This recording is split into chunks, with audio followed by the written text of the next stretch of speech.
저기서 뭘 하는 걸까요? 인도네시아 외딴 계곡에는 수십 개의 인간형 거대 조각상과 석기 항아리가 있습니다.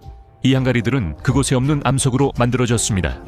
고고학자들은 그것들을 만들 도구도, 그것을 만든 민족의 정착 흔적도 발견하지 못했습니다. 오늘 우리는 바다 계곡으로 안내합니다. 이곳은 미스터리를 간직한 장소입니다. 건축가 없이 세워진 놀라운 기념물들입니다. 이 기념물들은 우리가 감히 상상했던 것보다 훨씬 더 오래되고 신비로운 역사에서 그 기원을 찾아야 하는 것은 아닌지 우리에게 의문을 던집니다. 하지만 이 흥미로운 여행을 시작하기 전에 항상 그렇듯이 저희 채널을 구독하셔서 저희의 작업을 응원해 주시고 다음 에피소드를 놓치지 않으시길 부탁드립니다. 바다 계곡은 1908년에 유럽인들에게 발견되었는데 그때 민족학자이자 선교사였던 알베르트 크루이프가 계곡 전체에 있는 조각상과 항아리들을 기록하기 시작했습니다. 현지 공동체들은 이 기념물들이 자신들의 역사 일부라고 생각했고 이제는 기억에서 사라진 조상 민족이 세운 것이라고 믿었습니다. 일부 전설에 따르면 이 조각상들은 마을의 수호자였으며 번영과 풍년을 기원하기 위해 이들에게 제물이 바쳐졌다고 합니다. 현재 바다, 배수와 나프 계곡에는 400개가 넘는 것서 유물이 흩어져 있는 것으로 추정됩니다. 이 중에는 칼람바라고 불리는 약 400개의 거대한 원통형 항아리와 아르카라고 불리는 30개의 인간 형태의 조각상이 있습니다. 이 거석들은 서로 매우 다르지만 모두 신비로운 공통의 기원을 공유하는 것처럼 보입니다.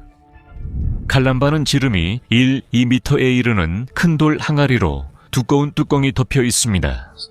정확한 용도는 밝혀지지 않았으나 일부 이론은 장례용 항아리로 쓰였을 가능성을 제기합니다.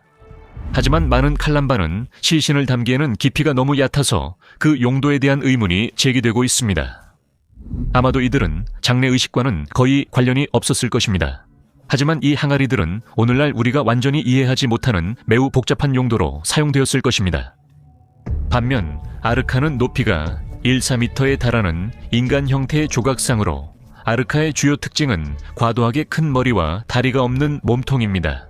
일부 조각상은 임신한 여성의 모습을 하고 있어 이들이 다산과 관련된 역할을 했을 가능성을 시사합니다. 이 인물들은 누구이며 왜 그들의 표현이 이렇게 스타일리시하면서도 강렬한 인상을 줄까요? 바다 계곡에서 가장 매혹적인 조각상 중 하나는 팔린도인데 현지어로 엔터테이너 팔린도라는 뜻입니다. 이 조각상은 높이 4m가 넘고 계곡에서 가장 잘 보존된 조각상 중 하나입니다. 현지 전통에 따르면 팔린도는 공동체를 즐겁게 하거나 보호하는 역할을 했으며 종종 의식 행사에 참여하곤 했습니다. 그의 큰 머리와 수수께끼 같은 표정은 마치 보는 이와 소통하려는 듯 보이며 무수한 해석의 여지를 남깁니다. 이 놀라운 유물이 만들어진 암석은 이 계곡에서 발견되지 않는 종류의 암석으로 그 신비로움을 더욱 더해줍니다. 그래서 누가, 어떻게, 그리고 어떤 시대에 이곳으로 가져왔는지는 정통적이지 않은 가설들까지도 불러일으키는 진정한 미스터리입니다. 고고학자들의 공식적인 연대 측정에 따르면 바다 계곡의 조각상들은 약 1000년에서 5000년 전 사이에 만들어진 것으로 추정됩니다. 하지만 이 추정이 정말로 정확한지 의문이 제기됩니다. 공식 과학이 제시하는 것보다 훨씬 오래됐을 수 있습니다. 우리가 보게 될 것처럼 그들의 역사는 훨씬 더 오래되고 신비에 쌓인 과거로 사라집니다. 인류는 55,000년에서 65,000년 전에 동남아시아에 정착했습니다. 여러분, 약 15,000년 전까지만 해도 해수면은 약 125,000이었습니다. 즉, 오늘날 자바해 아래 60m에 위치한 그곳이 당시에는 순다랜드라고 불리는 광대한 육지의 일부였다는 뜻입니다. 이 땅은 말레이 반도, 수마트라, 자바, 보르노를 연결했고 반대편에서는 배를 타고 쉽게 술라웨시와 필리핀에 도달할 수 있었습니다. 지난 빙하기의 대부분 기간인 약 11만 년 전부터 15,000년 전까지 이 광대한 육지가 드러나 있었습니다. 인간들은 육지와 바다를 통해 새로운 지평선으로 이동했습니다. 아마도 바로 이 시기 약 5만 년에서 3만 년 전 사이에 최초의 인류가 술라웨시에 도착했을 것입니다. 하지만 약 1만 9천 년 전 마지막 빙하기가 끝나면서 상황이 완전히 달라졌습니다. 기후가 따뜻해지고 바닷물 상승으로 거대한 땅덩어리가 잠기기 시작했습니다. 해수면이 더 빠르게 상승했던 주요한 시기가 적어도 3번 있었는데 약 1만 4,500년 전, 1만 1,500년 전, 그리고 7,500년 전이었습니다. 바로 이 시기에 술라웨시가 동남아시아의 다른 지역과 분리되어 진정한 섬이 되었고 이미 그곳에 정착해 있던 문화들도 고립되었습니다. 오스트로네시아 집단이 도착했을 때는 해수면이 이미 현재와 비슷한 수준이었습니다. 이들은 고도의 해양 항해 기술 덕분에 수평선 너머로 보이는 섬들까지 여행할 수 있었습니다. 하지만 오늘날 술라웨시에서 볼 수 있는 신비로운 거석들은 훨씬 더 오래된 시기로 거슬러 올라가며 아직 모두 밝혀지지 않은 비밀을 간직한 깊이 뿌리 내린 문명을 증명하고 있습니다. 그렇다면 이 놀라운 거석들을 세운 이 신비로운 민족은 누구였을까요? 한 단서는 지구 반대편 터키에서 찾을 수 있습니다. 우리가 이야기하는 괴베클리 테페는 지금까지 발견된 가장 오래된 거석 유적지 중 하나입니다. 괴베클리 테페 11. 괴베클리 테페는 11,500년 전 스톤헨지와 이집트 피라미드보다 훨씬 먼저 세워졌습니다. 이 유적지는 원형으로 배열된 일련의 거대한 기둥들로 이루어져 있으며 많은 기둥에는 동물과 수수께끼 같은 상징들이 새겨져 있습니다. 괴베클리 테페의 조각상들은 손과 팔이 특정한 위치에 놓여 있고 손입에 얹혀 있는 등 상징적인 세부 묘사가 자주 나타나는 스타일화된 인물상입니다. 이 자세는 바다 계곡의 조각상에서 볼 수 있는 것과 매우 유사하며 두 유적지 사이에 상징적인 연관성이 있음을 시사하는 것처럼 보입니다. 손의 표현, 특정 신체 부위에 대한 강조, 그리고 인물상의 스타일화는 이 두 장소를 공통적으로 연결하는 요소들입니다. 수천 킬로미터 떨어져 있고 겉보기에는 서로 다른 시대에 존재했음에도 불구하고 말이죠.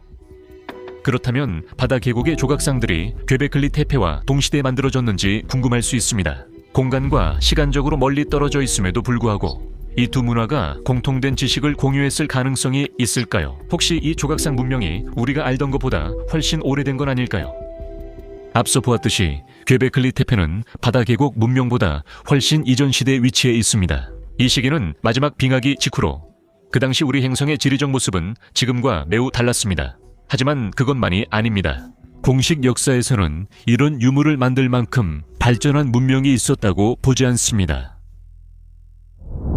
바다 계곡의 조각상들은 괴베클리 테페와의 유사성뿐만 아니라 전 세계에 흩어져 있는 다른 유적들과도 닮아 있습니다. 콜롬비아의 산 아구스틴 조각상들과 이스터 섬의 유명한 모아이 석상처럼 말이죠. 손의 자세와 조각상의 형태 모두 이러한 조각상들이 공간과 시간적으로 멀리 떨어진 문명들 사이에 문화적 연관성 혹은 최소한 놀라운 우연의 일치를 시사합니다. 예를 들어 이스터 섬의 모아이 석상들은 큰 머리와 스타일화된 몸체로 유명하며 그들의 용도는 여전히 대부분 미스터리로 남아 있습니다. 마찬가지로 산 아구스틴의 조각상들은 상징성과 신성함과 깊은 연관을 맺고 있던 문화에서 살아갔던 인간 형상을 묘사하고 있습니다. 하지만 과거에 어떤 문명이 이렇게 발전된 작품을 만들었을 뿐만 아니라 전 세계에 흩어져 있는 여러 민족들과 문화 교류까지 할 수 있었을까요?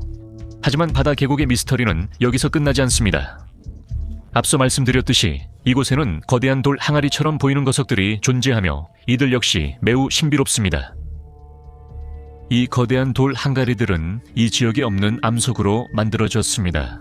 따라서 이들이 만들어진 재료는 더 먼 지역에서 운반되어 온 것으로 추정됩니다. 이것은 이 거대한 돌들을 만들고 운반하는 데 관련된 물류에 대한 추가적인 의문을 제기합니다. 고대 주민들은 어떻게 이런 거대한 돌들을 옮겼을까요?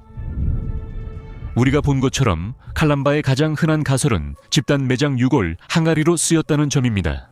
이 생각은 다음 사실로 뒷받침됩니다. 몇몇 대형 뚜껑 항아리가 발견되었지만 사실 모두 발견된 것은 아닙니다. 칼람바는 시신을 담기에 충분히 깊으며 일부는 장례 용도로는 맞지 않는 내부 구획이 있습니다. 이것들은 의식용으로 사용되었거나 어쩌면 신성한 물 저장고로 쓰였을 수도 있지만 현재로서는 그 용도에 대해 가설만 제시할 수 있을 뿐 구체적인 설명과는 거리가 멉니다. 게다가 이들이 장례 용도로 사용된 물건이었다고 상상하는 것은 매우 무리해 보입니다. 왜냐하면 이 지역에서는 고대 인간 거주지의 흔적이 발견되지 않았다는 점을 강조하는 것이 중요하기 때문입니다. 이 거대한 돌들을 다듬는 데 사용된 기술 역시 신비롭고 어떤 도구로 조각했는지 궁금해하지 않을 수 없습니다. 하지만 그 흔적이 발견되지 않았기 때문에 우리가 알지 못할 뿐만 아니라 더 단단한 금속을 알지 못했던 원시민족이 어떻게 그것을 해냈는지도 이해하기 어렵습니다. 도구가 발견되지 않았고 인간 거주지도 없다는 사실 때문에 이 거석들이 다른 장소에서 만들어진 후 나중에 이 지역으로 옮겨졌다는 가설이 제기되었습니다. 아주 오래된 민족에 의해 말이죠. 또한 그 민족은 이 지역에 거주지를 세우지 않았습니다. 앞서 말했듯 인간 거주지 흔적이 없기 때문입니다. 여기에 더해 이 유물들이 놓여있는 지역의 험난한 지형도 고려해야 합니다. 이런 지형은 원시 민족이 이 거석들을 운반했다는 사실을 더욱 신비롭고 거의 기적적으로 만듭니다. 정리하자면 바다 계곡의 유물들을 만든 민족이 누구인지 알려진 바가 없습니다. 그것들이 어떤 용도였는지도 알 수 없고 어떻게 이곳까지 옮겨졌는지도 이해하지 못하고 있습니다. 공식 연대 측정 결과 이 유물들은 의문이 많은 역사적 시기에 속합니다. 그리고 여러 가지 단서들은 오히려 이 거석들이 훨씬 더 오래된 시기에 세워졌다는 것을 시사합니다. 그렇다면 역사적 문서와 고고학적 조사로도 이 놀라운 유물들의 기원과 목적을 이해할 수 없다면 어떻게 해야 할까요? 우리가 시도해 볼 수 있는 것은 이 놀라운 거석들의 역사를 알고 있는지 그 지역 원주민들에게 물어보는 것입니다. 원주민들에 따르면 이 조각상과 거대한 석재 항아리는 태고부터 존재했으며 오늘날 알려진 인간의 작품이 아니라고 합니다. 현지의 믿음은 훨씬 더 매혹적이고 불가사의한 무언가를 시사합니다. 실제로 전통에 따르면 바다 계곡의 거석들은 저주받은 혈통에 석화된 잔해라고 합니다. 고대 존재들의 한 종족이 그들의 행동 때문에 영원히 돌로 변해버린 채 남게 되었다고 합니다. 이 존재들은 더 높은 힘에 도전하며 부정한 행위를 저질렀고 그 결과 조각상으로 변해버렸다고 전해집니다. 그래서 그들은 정글의 깊은 외로움 속에 머물도록 저주받았습니다. 하지만 이것은 단순한 전설이 아닙니다. 비슷한 고대 석화 종족 이야기는 세계 여러 지역 전통에서도 볼 수 있습니다. 예를 들어 안데스 전설에서는 비라코차 신이 과거 시대의 거인들을 그들의 끔찍한 행동 때문에 돌로 변하게 했다고 전해집니다. 현지 전설과 전 세계에 흩어져 있는 많은 다른 전통들에서도 마찬가지입니다. 오늘날 조상이라고 번역되는 용어는 단순히 사라진 선조들을 의미하는 것이 아니라 더 깊고 신비로운 무언가를 떠올리게 합니다. 비유적으로 이 조상들, 즉 문자 그대로 먼저 태어난 이들은 우리 시대 이전에 세상을 지배하다가 사라진 선인류, 대홍수 이전의 문명을 가리키는 것처럼 보입니다. 이러한 믿음에 따르면 조상들은 단순히 인간의 선조가 아니라 잊혀진 혈통, 우리보다 앞선 종족으로 조용한 흔적을 남긴 존재들입니다. 이러한 거석들을 통해 여전히 민속 전통 속에 생생히 남아있는 이 거석들이 아주 오래전에 사라진 고대 문명의 마지막 실질적인 증거일 가능성이 있는 것일까요? 이러한 대홍수 이전의 문화들이 오늘날 우리가 이해하지 못하는 고도의 지식을 가지고 있었고 그들의 존재의 흔적을 남겼을 수도 있습니다. 바다 계곡과 같은 외진 곳에서 말이죠. 미스터리는 더욱 짙어지고 비록 공식 과학계에서는 이렇게 급진적인 가설을 배제하는 경향이 있지만 우리는 이 지역과 전 세계 여러 곳에 민간 전승에 살아남아 있는 구전 전통과 신화의 힘을 무시할 수 없습니다. 다음 이야기에서 만나요.